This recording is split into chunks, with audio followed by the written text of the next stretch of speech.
सुप्रभात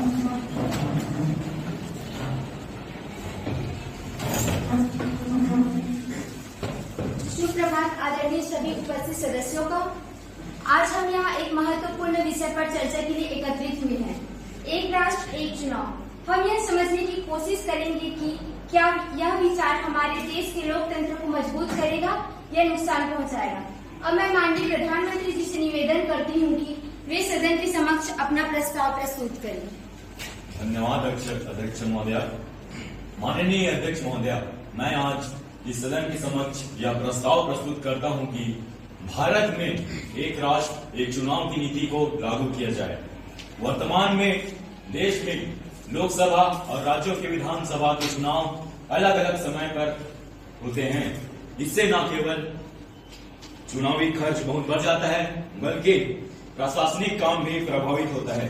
अगर हम एक साथ चुनाव कराएं तो इससे करोड़ों रुपए की बचत होगी, विकास कार्यों में बाधा नहीं आएगी, बार बार आचार संहिता लागू नहीं होगी और राजनीतिक स्थिरता आएगी। अतः मैं इस प्रस्ताव के पक्ष में समर्थन की अपील करता हूं। धन्यवाद। अब मैं विपक्ष को अपना विचार व्यक्त करने के लिए आमंत्रित करती हूँ। माननीय चिरंजीव नेता प्रतिपक्षी दल। बहुत बहुत धन्यवाद माननीय अध्यक्ष महोदया जी। सरकार द्वारा प्रस्तुत प्रस्तावना सुनने योग्य है, लेकिन इसके कई गंभीर दुष्परिणाम हो सकते हैं। हमारा संविधान राज्यों को स्वतंत्रता प्रदान करता है। सभी सरकारें अपने समय पर बनती है और अपने समय पर गिरती है। एक साथ चुनाव कैसे संभव है? अगर किसी राज्य सरकार का राज्यकाल अगर समय से पहले गिर गया तो मैं आपके माध्यम से माननीय प्रधानमंत्री से पूछना चाहूंगा, क्या पूरे देश को फिर चुनाव में जाना पड़ेगा? आदरणीय अध्यक्ष महोदय जी, छोटे दलों की आवाज दब जाएगी क्योंकि राष्ट्रीय दलों का प्रभाव हर जगह नहीं होनी चाहिए। लोकतंत्र में जनता की समय समय पर भागीदारी जरूरी है जो अलग अलग चुनावों से होती है। अतः मैं इस प्रस्तावना का विरोध करता हूँ। धन्यवाद। अब मैं सरकार की ओर से शिक्षा मंत्री माननीय प्रियांशु नेताम को जवाब हेतु आमंत्रित करती हूँ। धन्यवाद अध्यक्ष महोदय। माननीय अध्यक्ष महोदय, मैं प्रधानमंत्री जी का पूर्ण समर्थन करता हूँ। हर बार चुनाव में प्रशासन, अध्यापक, पुलिस सभा और सभी की ड्यूटी लगती है।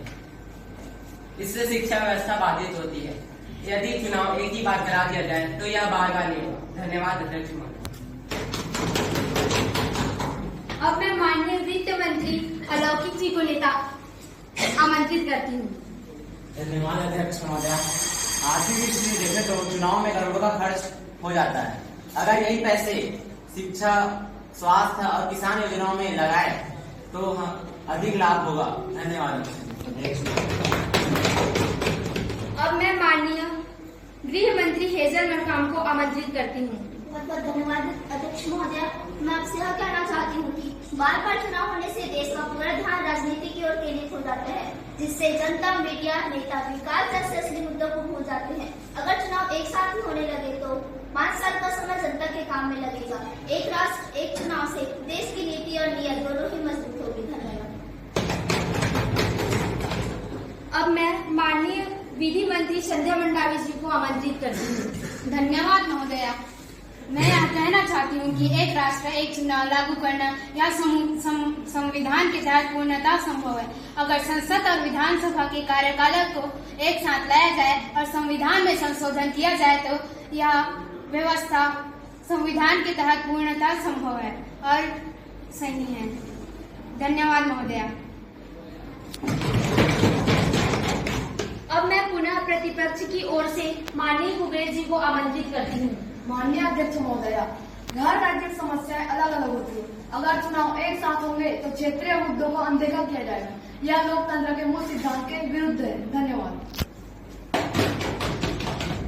प्रतिपक्ष सांसद माननीय वैभव मरकाम जी को मैं आमंत्रित करती हूँ। धन्यवाद अध्यक्ष महोदय। यह विचार सुनने में अच्छा लगता है पर व्यवहारिक नहीं है। चुनाव आयोग की क्षमता, सुरक्षा व्यवस्था, ईवीएम मशीनों की संख्या, इन सब का एक साथ प्रबंधन आसान नहीं है। धन्यवाद। अब मैं माननीय सांसद खुशबू नेताम जी को आमंत्रित करती हूँ। धन्यवाद अध्यक्ष महोदय। एक साथ चुनाव एक साथ चुनाव होने के कारण कहीं न कहीं हमारे देश में एक राज्य और एक चुनाव जैसी सोच ने जन्म ले लिया। यह हमारे लोकतंत्र के लिए बिल्कुल भी ठीक नहीं है, क्योंकि एक साथ क्योंकि हम जानते हैं कि सारे राज्य की अपनी अलग अलग पहचान, परेशानियां और अपनी अलग अलग जरूरतें होती हैं, और यदि सारे चुनाव एक साथ होने लग जाए तो फिर सारे राष्ट्रीय मुद्दे सारे क्षेत्रीय मुद्दों को निकल ही लेंगे। एक साथ चुनाव होना संभव नहीं होता। लोकतंत्र में विविधता ही ताकत होती है और इसे ठीक करना बिल्कुल भी ठीक नहीं है। सरकार इस बिल को पास करके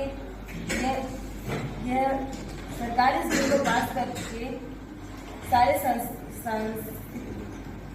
अब मैं जनता प्रतिनिधि माननीय युवराज को अपना विचार प्रकट करने हेतु आमंत्रित करती हूँ। धन्यवाद अध्यक्ष महोदया। मुझे लगता है अगर योजनाओं को सही ढंग से लागू किया जाए तो एक देश में एक चुनाव देश के लिए फायदेमंद हो सकता है, लेकिन सभी पहलुओं पर गंभीर विचार जरूरी है। धन्यवाद। अब मैं माननीय खुशी मरकाम जी को आमंत्रित करती हूँ। धन्यवाद अध्यक्ष महोदय। मुझे लगता है कि इस विषय पर जनता की राय लेना भी जरूरी है। शायद देश भर में जनमत संग्राम होना जरूरी है। धन्यवाद। अब मैं माननीय सांसद किसान उइके को आमंत्रित करती हूँ। धन्यवाद अध्यक्ष महोदय। आपके द्वारा सांसद से मेरा एक सवाल है कि यदि अगर किसी राज्य की सरकार गिर जाए तो पूरे देश को फिर से चुनाव में जाना पड़ेगा। धन्यवाद। माननीय अध्यक्ष महोदय जी, आपके माध्यम से मैं यह बताना चाहती हूँ कि अगर राज्य सरकार कार्यकाल से पहले गिरती है तो उस स्थिति में कुछ जरूरी संवैधानिक प्रावधानों के अनुसार राष्ट्रपति शासन लागू किया जा सकता है, या फिर एक विकल्प यह भी है कि अगला कार्यकाल छोटा कर दिया जा सके ताकि संयुक्त चुनाव तक वह राज्य समायोजित हो सके। इस विषय पर सरकार कानूनी और व्यवहारिक रूप से विचार कर रही है। धन्यवाद महोदया। धन्यवाद। इस संसद में एक देश एक चुनाव के इतने व्यापक महत्व और दूरगामी प्रभाव वाले विधेयक पर चर्चा की। आज की इस संसद में हमने एक राष्ट्र एक चुनाव जैसे ज्वलंत मुद्दे पर विचार किया। पक्ष और विपक्ष दोनों ने अपने तर्क रखे। यह स्पष्ट है कि किसी भी नीति को अपनाने से पहले उसके सभी पहलुओं पर विचार करना आवश्यक है। अतः यह संसद इस विधेयक को ज्वाइंट पार्लियामेंट्री कमेटी को भेजने का निर्णय लेती है। मैं सभी प्रतिभागियों को धन्यवाद देती हूँ। आज की संसद यही समाप्त होती है। धन्यवाद। जय हिंद।